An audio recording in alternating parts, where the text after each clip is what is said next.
Hello, and welcome to Chucked and Blessed, where the weird gets wonderful and the woo-woo gets real. I'm your host, Charles Crooks, psychic, teacher, and guide on this deep dive into grounded spirituality. Let's keep it honest, curious, and connected. Here we go.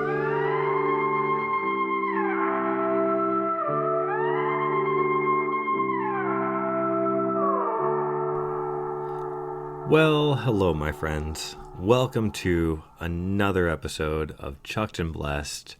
And I thank you for joining me because today we are going to talk about chakras.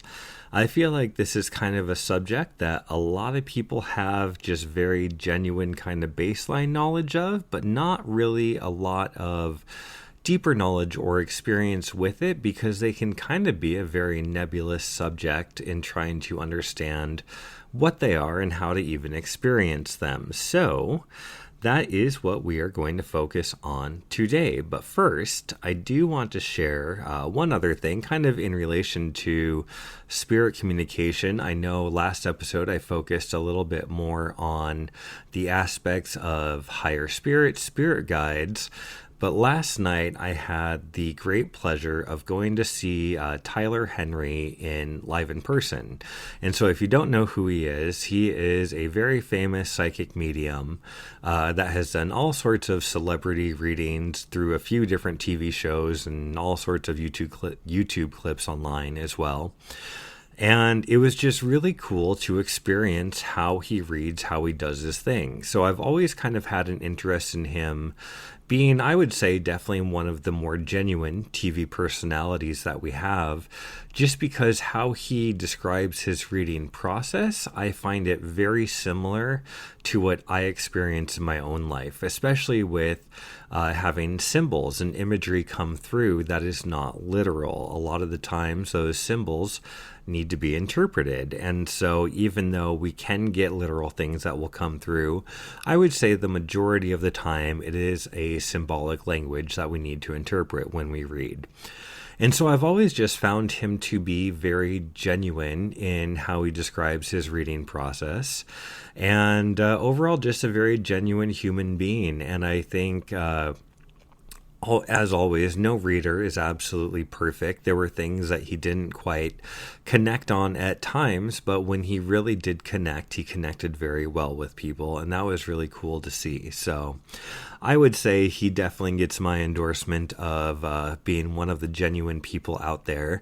So if you can, check him out, watch his shows. I think he has a new one on Netflix where he does readings live for people. So check it out. But back to today's topic. We are here to talk about chakras. So first up, what is even a chakra exactly? Let's start with its definition and a little bit of history. The word chakra comes from Sanskrit and literally means wheel or disc. In spiritual traditions, especially in yoga, tantra, and Ayurveda, chakras are seen as spinning wheels of energy in the body, centers that distribute prana, or life force, throughout our system. They're not physical organs, but energetic hubs that influence everything from our emotions to our sense of purpose. So where did the idea of chakras actually come from? The concept originates in ancient India, specifically within early Hindu traditions. The earliest known mention of chakras appears in the Vedas, sacred texts that date back over 3,000 years. But it wasn't until later, around the 8th to 12th centuries CE, that more detailed systems of chakras were written down, especially in texts like the Shat Chakra Nirupana and the Padaka Pankaka. And very sorry if I mispronounce those. These texts describe a system of energy centers in the subtle body, each associated with certain physical, mental, and spiritual functions. Traditionally, there were different models depending on the lineage. Some described 5 chakras, others 6 or 7. I've even seen systems with 2 or 3. The seven chakra system was, as we commonly see today, root, sacral, solar plexus, heart, throat, third eye, and crown, was popularized many years later.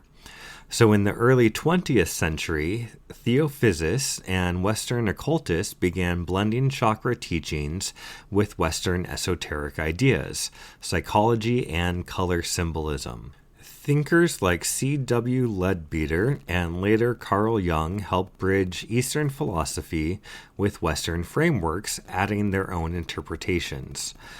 By the time we hit the 1970s and 80s, chakras had fully entered the Western wellness scene.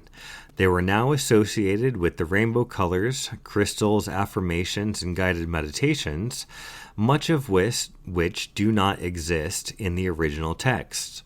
So, while chakras are rooted in ancient Indian spiritual traditions, what many of us engage with today is a modern fusion, part sacred text and part New Age remix.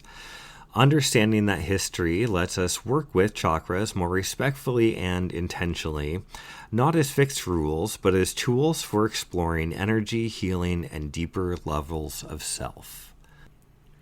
So for this episode, we are going to be focusing on the most traditional chakra system, which is the Hindu seven chakra system. And so, as mentioned earlier, as the chakras got associated with colors, we have each rainbow color from red all the way up to violet that associates with each of the chakras. You also have all sorts of other functions and correlations to other parts of the body as well, where you will find they correlate directly to specific glands within the body, certain body parts, and you even have different functions of each chakra as well. Now, there are so many different resources out there if you want to learn all the information about the chakras and what they do and what they are connected to, but I'm just going to give a very quick rundown of each one of the seven, where they are located in the body and what they connect to and their purpose. First up, we have the root chakra, which is located at the base of the spine. And this energy center covers legs, feet, bones, large intestine, and the adrenal glands. And its function is connected to survival, grounding, stability, physical identity, safety, our jobs, money, basically everything related into our physical environment. So next up we go, and I'm sorry, that one is associated with the color red. So next up to the orange colored chakra, that is the sacral chakra, and that is in the lower abdomen, about 2 inches below the navel. And this correlates to your reproductive organs, your kidneys, your bladder, and hips. And it also connects to, function-wise, your sexuality, creativity, pleasure, emotions, and relationships. So then we jump up to our yellow chakra, the solar plexus chakra, and this is located in the upper abdomen or stomach area and covers the digestive organs, the stomach, the liver, the pancreas, and the diaphragm. And this one is related to our personal power, our will, our confidence, our self-esteem, and our ability to embrace transformation. Next up, we have our fourth chakra, the heart chakra, and that is the green center located just in the center of the chest. So not where the physical heart is, but a little bit more towards the middle. And this obviously covers the heart, the lungs, the thymus gland, arms and hands. And this relates to our love, our sense of compassion, forgiveness, connection, and sense of inner peace. And then we jump up to our fifth center, which is the throat chakra. And this covers the throat, mouth, tongue, vocal cords, thyroid. I also have heard that it connects to the ear, nose, throat connection as well. And this relates to our communication, truth, self-expression, and listening. Second to last, we've got our indigo chakra, and that is the third eye chakra, located in the middle of the forehead between the eyebrows. Connects to the brain, eyes, pituitary gland, and the pineal gland. And it covers our intuition, insight, imagination, wisdom, perception. So a lot of the clairvoyance abilities are connected to your sixth chakra. And lastly, we have at the very top of the head, the crown chakra, and that is connected to the central nervous system, the brain, also the pineal gland as well, and the upper skull. And this represents our spiritual connection, enlightenment, universal consciousness, and inner guidance. So, if you want to work with a specific one of these functions or even body parts, you can put your focus on a different chakra for that. And so I really personally see chakras as kind of our energetic organ system. So very much like we have our physical body, we also have our energetic body, and our energetic organs are the chakras themselves. Now, when it comes to actually seeing them as images, they're often represented as a cone with the wider part towards the front of the body and the most narrow part, the point of the cone, at the base of the spine. And when I initially learned chakras earlier in my life, and also at Simply Spirit, I only learned about them as front chakras, so in the front of the body. And so they were connected to throughout the spine and then the front of the body. But when I found the book, The Complete Guide to Chakras, I believe, by Cindy Dale, or it's the Llewellyn Complete Guide to Chakras, and that really kind of blew my world apart when it came to looking into chakras and how we deal with them. So this book is absolutely amazing. If you want an incredible research tool or even just something to start your own chakra practices, it is such a good book. It's over 1,000 pages and it has so much comprehensive knowledge, not just to the 7 chakra system, but to other forms like from the 2 to 3 to 5 and all sorts of other stuff. And it even gives me the chakra year system, which we're actually going to talk about later as one of our activities, which I find very interesting and insightful. But so this book, it also taught me about back chakras as well. So just like, for example, if we look at the second chakra, which is represented by orange, you can kind of see an orange cone in that region of the body extending out from the base of the spine into the front of the body. But then this book also introduced me to the concept of having an equal mirror of that on the other side of the spine that covers the back half of the body. And for me, this was one of the, I would say, real big concepts that kind of changed how I thought about chakras. And it just made sense that if we have it in the front, we would also have it in the back. But they also then have different functions as well. And I believe Cindy Dale, author of this book, says that the back ones are more of our functions connected to the past and things that we have already experienced, where the front ones are more connected to our present and the future and what we're going into. And so again, for some reason, for me, this idea just kind of clicked and made sense. Instead of just having that front set, there's also a set that mirrors on the exact opposite side of us, radiating out from the back of the spine. And to just give a quick example of how that would be beneficial, for example, if you want to try to heal something a little bit more traumatic from your past, you can work on the chakras that are specifically related to that issue on the back half of your body, and then can kind of balance that energetically on the front half of your body as well. But I just really find that as kind of an interesting concept of the chakras and kind of their different purposes as well and what they hold. So when it comes to working with the chakras, my first experience came when I was a teenager, and I had gotten this book on astral projection, and they talked about basically how you have to work with your energy centers or chakras in order to be able to healthily, I would say, astral project. Now, when I first came into this concept, I had no idea what these were. I didn't even really fully understand what I was experiencing or even trying to experience. And I would say for years, The chakra work that I did do failed miserably, but it's really just because I didn't really have a good sense of reference or even kind of understanding on what these energy centers were. And again, that later came to me when I worked with Simply Spirit. It really allowed me to not just understand the chakra, but to understand it on an energetic level and what that looks like and what that feels like to me.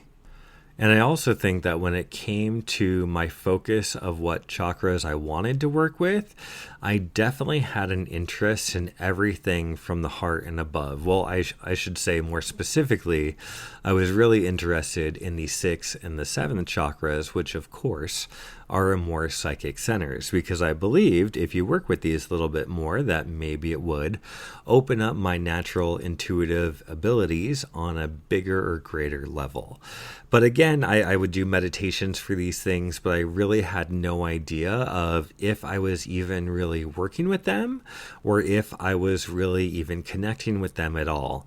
And one of the things that I really connected with when I found Cindy Dale's book, again, this is the Llewellyn Complete Guide to Chakras, is that she talks about the chakras, and even as I mentioned earlier, is that they are a subtle energetic system. And I think every time when I tried to work with mine, it would come from or I should say, it would come from a really strong sense of effort and trying very hard. And in doing so, I had very little success with working with my chakras because they are a very subtle energy system. And therefore, you need subtle work in order, I feel, to really feel successful with them. When I started my work at Simply Spirit Reading and Healing Center, it really kind of taught me that I had such little focus on my lower chakras and just how much work I had to do with them. And I always kind of think of it too, that chakras, they're with us for our entire lives. They develop with us as we grow when we're younger, but they also get to experience everything that we have experienced in our entire lives. So therefore, the idea is that they can hold on to energy from everything, literally everything that we've experienced in our life. And it can collect energy and kind of stack up stagnant energy that can create blocks, that can have all sorts of energetic consequences on our chakras, and then therefore how they affect the body. So when it comes time to the clearing of the chakras or healing chakras, that is essentially why you want to remove any of that kind of stagnant energy and to really just help it flow and help it flow as easily and as wholly as possible. And so, like I had mentioned earlier, that I had a very high interest in working with my higher chakras, but I had no interest in working with the lower ones, which related to my physical world, my emotions, my sense of power, self-esteem, all of that kind of stuff. And when I first started to work with them, I noticed very, very subtle and slight changes within my physical body. Now, I have had scoliosis since I was a teenager, and it almost got to the point of having surgery on it, but it stopped right before it kind of got to that level of being that severe. And so it's something that I've always dealt with my whole life, but at the same time hasn't really been that big of a hindrance. But I did notice that when I would try to go on walks or even try to exercise, that my right leg, especially my right leg, would start to go numb. And so it wouldn't happen every time, but I noticed that my posture and in relation to my back was very much the cause of this. And if I started to kind of stretch out of myself to, I would say, like what's considered to be a better posture, for me, that I would notice that this pain would go away. And so the more I started to walk and the more I started to be active, I really started to be aware of how my back and how the curve in my back really affected me. And so unrelated to that, when I was going through my work at Simply Spirit, I then started to meditate with the chakras in very specific ways. And particularly, I would try to release energy, or like I kind of said, if we have like that buildup of energy, my focus was on releasing that, releasing any sort of heaviness or anything that might relate to the chakras themselves slowing down in their function.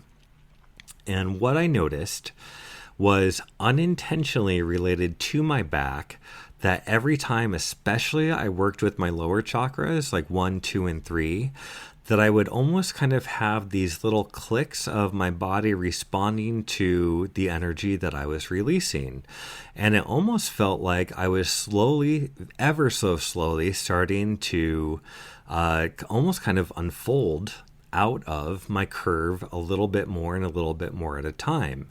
Now, of course, I had to pair this with regular exercise, with stretching and all sorts of other things to really see benefit. But I did really notice that my body responded to when I released energy out of my chakras. And so that was really the first kind of indication that there was really a correlation to the body and to my energetic system. Now, of course, some people might say, well, maybe that's just my mind making this up. But I did it enough and I did it consistently where even if it wasn't my intention to work with my back, if I worked with my chakras and releasing that energy, I would still notice positive correlations to my back and how I felt. So for me, that was the real first sense of, I think there is something to this and I think it's something worth pursuing. One thing I did notice that I will say when it came to working with my chakras was that I, at first, very much just, again, like I mentioned in other episodes, just wanted to meditate away my problems. And I thought if I could just meditate on my chakras enough, or if I kind of try to heal them enough, that would fix me in a way of kind of getting me from point A to point B of where I wanted to be spiritually, or where I wanted to be in my life. Now, if you listen to the first episode, you'll realize that that did not work out so well for me. And that's kind of what led me to my spiritual breakdown in 2020 was I really felt like I was doing the work. I felt like I was going through the motions, but I wasn't necessarily seeing success in other parts of my life.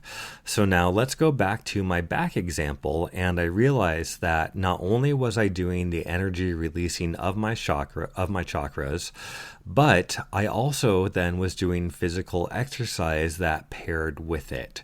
And so I think if you are going to work with the chakras, no matter what the function is or purpose that you're striving for, please remember that it does have to be in conjunction with other forms of self-growth.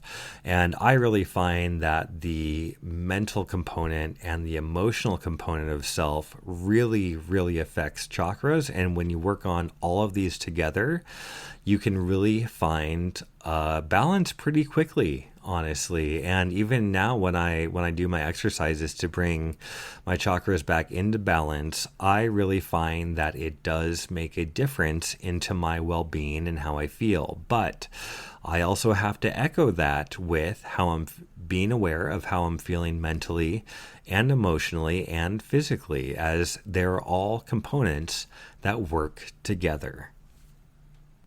Okay, so as I had mentioned earlier, there's all sorts of information out there, so that's the last thing I want this episode to become, is just an inundation of information that can be found elsewhere. So next up, I want to focus on how can you actually tune into your chakras and feel them a little bit more, in maybe a way that you never have experienced them before. So you can do this later as a meditation. I'm just going to kind of gather or go through the process and let you know what that is like. And so if you want to try this on your own, by no means you have to follow up with this, as I'm more so just describing the process, but then I highly, highly encourage you to go try it on your own. So when I was at Simply Spirit, this was an exercise that we did to really just kind of feel the chakras themselves and be aware of them and the different nuances in between them. So I like to imagine maybe about like a 1 inch tall version of myself, and that starts in my head. And I see him in my little brain space. And then I imagine that he walks to the back of my brain and pushes a button for an elevator, gets in that elevator, and then goes all the way down to the very, very base of my spine. And then I see that 1 inch tall version of myself walk out of that elevator, and I know that it is in the space of that first chakra. And so when I am here, once I get my awareness being down there, and I like the visual of the little 1 inch me, because then I can really try to imagine what it's looking like through my eyes of that self, so I can really be in that space. And that is really key, to have your awareness in that space of where that chakra is. So after I step out of that elevator, I really don't have any other purpose other than just to feel and to just experience. So if we're still going with the example of the first chakra, I would step out, and with my eyes closed, kind of like in a meditative state, I would just feel and observe how I feel being in that space. Now, keep in mind, if you're not used to being in this space for yourself, especially by putting your awareness in a different space of self, that it can feel very uncomfortable. But if you do have that discomfort to come up, allow it to just kind of wash over you, and still keep your attention and awareness in that space. Eventually, if you don't feed into it, that discomfort just gently washes away, and you're able to kind of be aware of the different images and feelings that may come up to you. Now, you might not get any sort of images that come through your mind. You might only get a great sense of feeling. And so when I go into my first chakra, that is where our grounding comes from. So I feel just this really strong heaviness when I am in this space. And I don't mean heavy in a bad way. It just feels very, very strong and stable. Oftentimes I get the image of a table with 4 very long and straight legs. And that just really kind of is a symbol for me of stability. And it just feels really good and solid.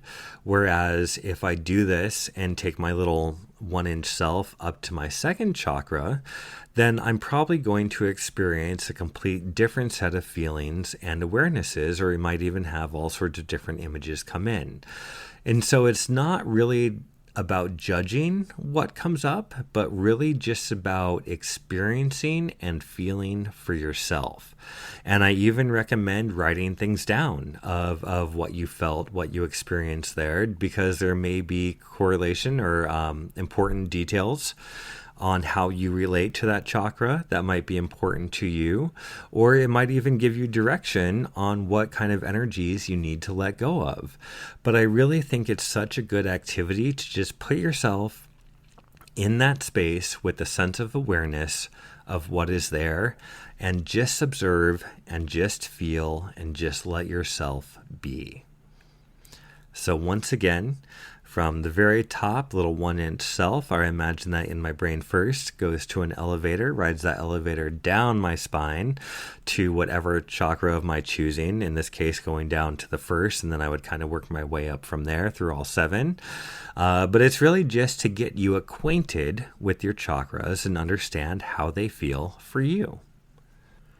Alrighty, so please try that out yourself, and if you do, let me know how it goes. I would love to hear your feedback and just what you experience. So then activity number 2 I've got for you is definitely more of a reflection activity I kind of do as a journaling activity normally, and it relates to our chakra years. So this is a concept that came again from Cindy Dale and her massive 1,000-page chakra book. And there's several ways of doing this, I believe, based on how you see the chakras develop. But I found that her technique was the most straightforward and made a lot of sense to me. So basically what you want to do get a piece of paper, get your computer, tablet, whatever, and you want to write numbers down on the side or on the vertical axis, starting with age 14. And then, so you'll basically write out 14, 15, 16, 17, 18, and so on up to your current age of where you're at. And the belief is that every 7 years we go through a 7-year chakra cycle. And so starting at age 14, we then, once we hit 14 with our birthday, not calendar year, so I see from birthday to birthday, that we then enter those energies and lessons related to that chakra. So age 14 is going to relate to chakra number 1. Age 15 is going to relate to chakra number 2. Age 16, chakra number 3, and so on and so forth, just working up the age scale. So when you hit every multiple of 7, so that's going to be 14, 21, 28, 35, 49, and so on. Those are all your start of a new cycle. So it's very easy to figure out when a new cycle starts. Starting from age 14, it's just 7 years from that, and that's all the multiples of 7. So right now, I am at age 42. I turned 42 in May, and so this was the start of a new chakra cycle for me, where I started back in the lessons and relations related to my first chakra. So the idea is that when you're in, let's say, going back to age 14 again, that relates to your first chakra. So that whole year relates to lessons of your safety, of your security, everything that chakra represents. And so what I find very interesting to do is go through every single age, and I would try to think, all right, what happened significantly in that year, and see if it, or at least how it matched to the qualities of the chakra of that cycle. And also when you have that year pop up in chakra relation, that it's then an opportunity to not just work on the ways in which you might have failed in doing that in the past, but it's really a time to reflect on how you can do things differently and differently for yourself in relation to that chakra. So for example, for me this year with turning 42, again relating to chakra number 1, I probably want to make intentions for this year that focus on my job life, my wealth, my materialism, my body, my health. All of that relates to what could come up this year. And now I don't strictly live by this, because I don't think anyone should let any sort of system dictate how they do live their lives, whether it's astrology, chakra years, tarot, anything. I think it is more of just a reflection tool. And I've even found if I try to use this to future forecast even, or to say, all right, next year when I turn 43, I understand that that's going to relate to my second chakra, which relates to my emotions. If I then try to find ways which fit into that, I often find that those things never pan out, and I'm still surprised with other ways that other lessons can come up. So if I try to use it as more of a forecasting tool, I find that it kind of falls apart. So for me, it's really a great tool of self-reflection and trying to understand, all right, well, if this is what I did in this year in relation to that chakra, when that comes up again, how can I do things differently that are going to benefit me and my growth?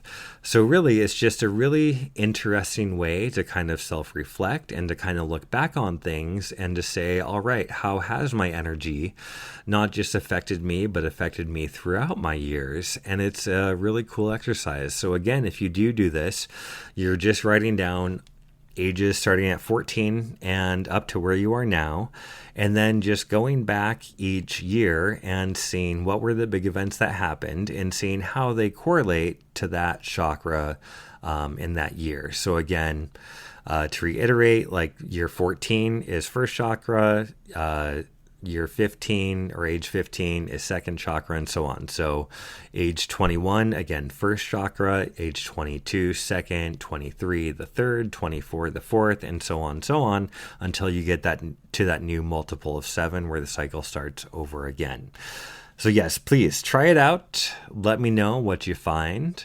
And I just think it's a really cool way to self-reflect and see how your energy might be having a kind of overarching importance to your life and what's going on. And so I hope that this really just gives you maybe a different way of approaching your chakras if you have maybe tried and not felt very much success, if you were like myself. Or if you do practice regularly, maybe this is just another way of trying to experience them for you.